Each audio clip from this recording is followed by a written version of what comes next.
کہ ملک کے مختلف شہروں میں زمین لرز اٹھی۔ اسلام آباد، راولپنڈی، لاہور، پشاور سمیت مختلف شہروں میں زلزلے کے شدید جھٹکے محسوس کیے گئے۔ ہری پور، ایبٹ آباد، مردان، چارسدہ، ہنگو، نوشہرہ، آزاد کشمیر اور دیگر شہروں میں بھی زلزلے کے جھٹکے محسوس کیے گئے۔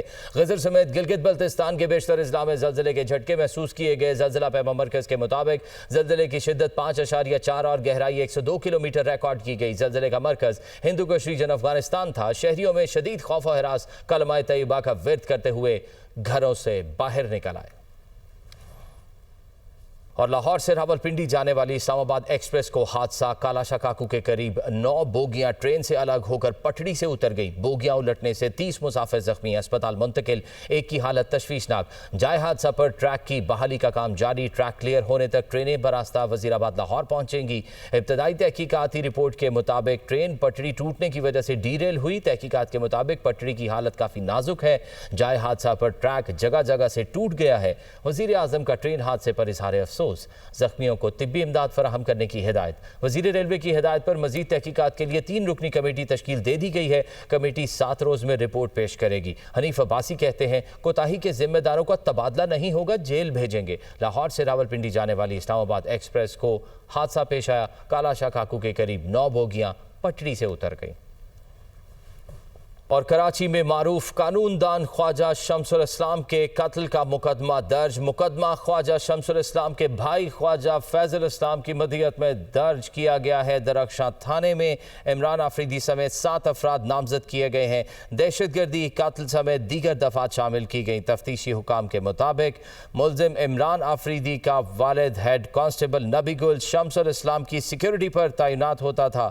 2021 میں نبی گل کو بوٹ بیسن کے علاقے میں اغوا کیا گیا تھا۔ مزید تفصیلات جانیں گے ہمارے نمائندے اظہر زیدی ہمارے ساتھ موجود ہیں۔ جی اظہر۔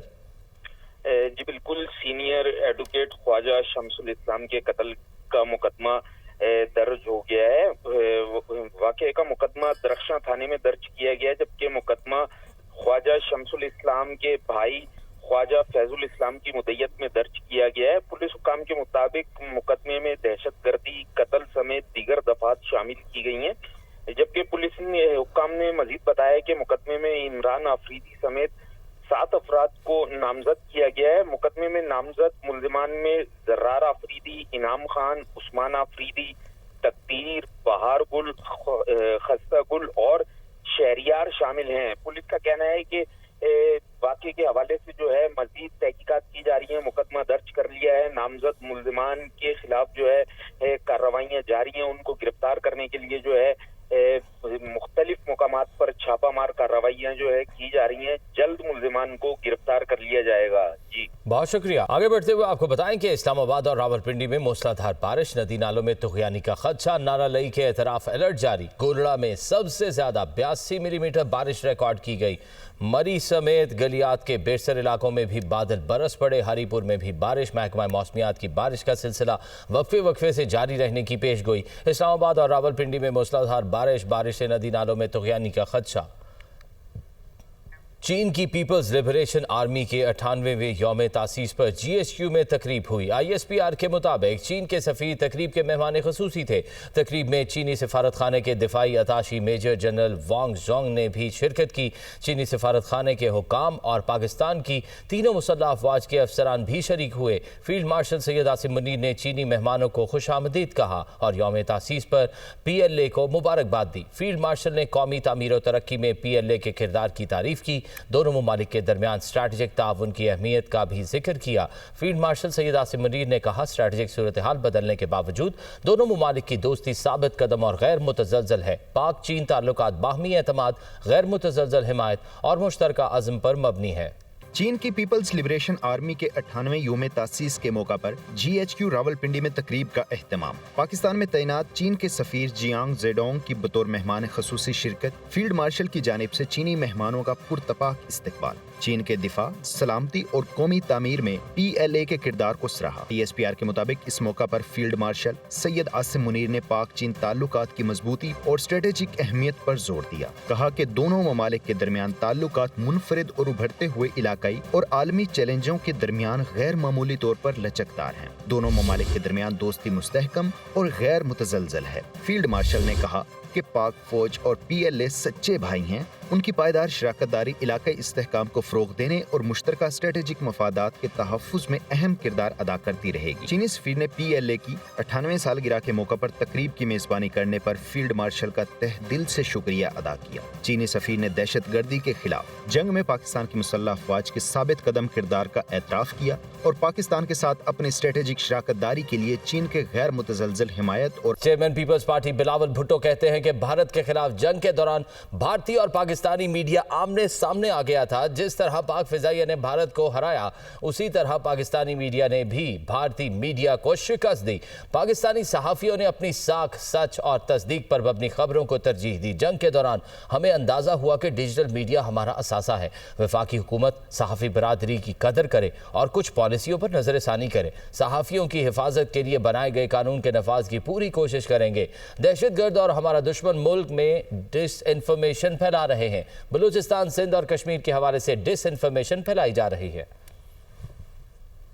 پاکستان نے آپریشن سندور پر بھارت کا بیانیہ مسترد کر دیا۔ ترجمان دفتر خارجہ شفقت علی نے کہا ہے کہ پاکستان پر بھارت کے الزامات اور دعوے بے بنیاد ہیں۔ بھارت نے بیک وقت جج، جیوری اور جلاد کے طور پر کام کیا۔ نام نہاد آپریشن مہادیو سے متعلق کوئی بھی دعویٰ ہمارے لیے کوئی اہمیت نہیں رکھتا۔ آپریشن مہادیو کے نام پر معصوم لوگوں کو نشانہ بنا رہا ہے۔ بھارتی رہنما عوام کو گمراہ کرنے کی بجائے اپنی مسلح افواج کے نقصانات کو تسلیم کرے۔ پاکستان خطے میں امن کا خواہاں ہے۔ پاکستان مستقبل میں کسی بھی جارحیت کا زبردست مقابلہ کرے گا۔ تحریک تحفظ آئین پاکستان کے تحت آل پارٹیز کانفرنس سینئر سیاستدان مصطفیٰ نواز کھوکھر نے اعلامیہ پیش کیا۔ ہائیبرڈ نظام ملک سے اپوزیشن کا مکمل خاتمہ چاہتا ہے۔ ملک کی تمام جماعتوں کے درمیان گرینڈ مذاکرات ہونے چاہیے۔ اس وقت پاکستان کی تمام جماعتوں میں میثاق جمہوریت کی ضرورت ہے۔ انسانی حقوق و پارلیمانی جمہوری نظام مکمل تباہ ہو چکا ہے۔ نئے میثاق کے لیے ملک کی تمام قوتوں کے درمیان اتفاق پیدا کیا جائے۔ اس وقت ملک کا کوئی طبقہ مطمئن نہیں ہے۔ 2024 کے انتخابات کے نتائج کو مسترد کرتے ہیں۔ ملک میں آزاد اور خود مختار الیکشن کمیشن عوام کا درینہ مطالبہ ہے۔ نظام انصاف میں مداخلت سے قانون کی حکمرانی کو شدید دھچکا پہنچا ہے۔ 26ویں آئینی ترمیم کے بعد پاکستان سے عدلیہ کی آزادی عملاً ختم ہو گئی ہے۔ بلوچستان اور خیبر پختونخوا کی صورتحال پر گفتگو کی جائے اور حل نکالا جائے۔ بلوچستان کے وسائل پر پہلا حق ان کے باسیوں کا ہے۔ ملک میں جاری فسطائیت اور انتقام کو ختم کرنے کا مطالبہ کرتے ہیں۔ لاپتہ افراد کو فوری طور پر عدالتوں میں پیش کیا جائے۔ یہ ہائیبرڈ نظام ملک میں اپوزیشن کا مکمل خاتمہ چاہتا ہے۔ اس وقت تمام سیاسی جماعتوں اور سیاسی قوتوں کے درمیان ایک نئے میثاق جمہوریت کی اشد ضرورت ہے۔ ہائیبرڈ نظام کے پے در پے حملوں کے نتیجے میں آئین پاکستان دیے گئے انسانی حقوق اور پارلیمانی جمہوری نظام مکمل طور پر بے معنی ہو چکے ہیں۔ صوبہ بلوچستان کی صورتحال پر گفتگو کی جائے اور حل نکالا جائے، وہیں نظام انصاف میں مداخلت کے نتیجے میں قانون کی حکمرانی کے تصور کو شدید دھچکا پہنچا ہے۔ 26ویں آئینی ترمیم کے بعد عدلیہ کی آزادی محض ایک نعرہ رہ گیا ہے اور عدلیہ کی آزادی عملاً پاکستان میں ختم ہو چکی ہے۔ ہم 2024 میں کیے گئے الیکشنز اور ان کے نتائج کو مکمل مسترد کرتے ہیں۔ آزاد اور خود مختار الیکشن کمیشن پاکستان بھر کی تمام سیاسی جماعتوں اور عوام کا دیرینہ مطالبہ ہے۔ ہم یہ مطالبہ کرتے ہیں کہ غیر قانونی طور پر لاپتہ افراد کو فوری طور پر عدالتوں کے سامنے پیش کیا جائے۔